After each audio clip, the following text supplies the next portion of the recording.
வணக்கம். சற்று முன் கிடைக்கப்பெற்ற மிக முக்கியமான செய்தி ஒன்று வெளியாகி உள்ளது. எடப்பாடி பழனிசாமி அவர்களுக்கு மிகப்பெரிய ஒரு சிக்கல் தலையில் விழுந்த மிகப்பெரிய ஒரு இடி. தென் மாவட்டத்தில் சுற்றி வளைத்த அதிமுகவின் தொண்டர்கள் ஊருக்குள் வர வேண்டாம், உடனடியாக வெளியேறுங்கள்.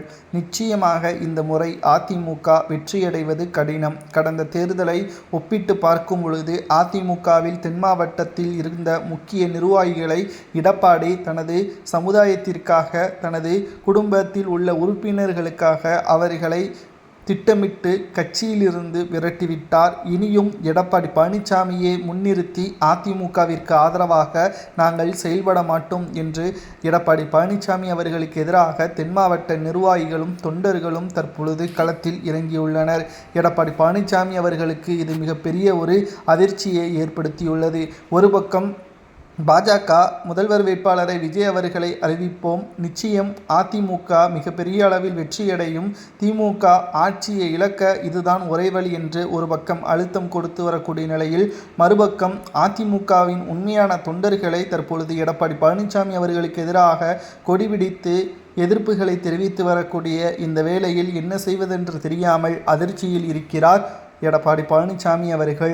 அது மட்டுமல்ல, எடப்பாடி பழனிசாமி அவர்களை பொறுத்தளவிற்கு 2026 சட்டசபை தேர்தலில் முதல்வராக மட்டும் பொறுப்பேற்கவில்லை என்றால் அடுத்த 20 ஆண்டுகள் நிச்சயம் தமிழ்நாட்டில் ஒரு பிரதான கட்சியாக அதிமுக இருக்காது. அதற்கு முழுமையான காரணம் யார் தெரியுமா? எடப்பாடி பழனிசாமி மட்டும்தான். அவரது செயல்பாடுகள், அவரது ஒட்டுமொத்த விமர்சனங்களுக்கு உள்ளாகக்கூடிய காரணங்கள் அனைத்தும் அவரது தோல்விக்கு முக்கிய அடித்தளமாகவே அமைந்துவிட்டது. OPS அவர்கள் திமுக இணைந்திருக்கலாம், ஆனால் அவர் மீது மக்களுக்கு எந்த ஒரு கோபமும் கிடையாது.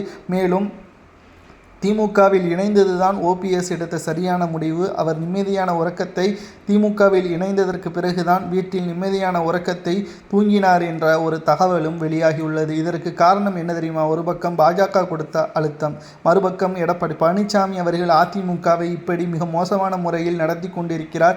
எம்ஜிஆர், ஜெயலலிதா இவர்கள் உருவாக்கிய அதிமுக எடப்பாடி என்ற ஒரு துரோகியால், சசிகலா அவர்களால் கொடுக்கப்பட்ட இந்த அதிமுக இப்படிப்பட்ட ஒரு நிலைமைக்கு மாறிவிட்டது என்ற மன அழுத்தமும், தொண்டர்களுக்கிடையே இருக்கக்கூடிய பிரச்சனைகளை தினம்தோறும் சரி செய்து அதற்கான மிகப்பெரிய ஒரு பாதிப்பை OPS அவர்கள் ஏற்படுத்தினார். இந்த நிலையில்தான் திமுகவில் இணைந்ததுதான் சரி, மற்ற கட்சியில் இணைந்தால் OPS அவர்களுக்கு இருக்கக்கூடிய மரியாதை இன்னமும் மிக மோசமாக மாறியிருக்கும். தற்பொழுது எடப்பாடி பழனிசாமி அவர்களால் அதிமுக தோல்வியை நோக்கி சென்று கொண்டிருப்பதாகவும், தென் மாவட்டங்களில் ஊருக்குள் விடமாட்டோம் என்று அதிமுகவின் தொண்டர்கள் கூறுவது சரியா தவறா என்பதை உண்மையான தொண்டர்கள் கமெண்ட் வாயிலாக கூறுங்கள்.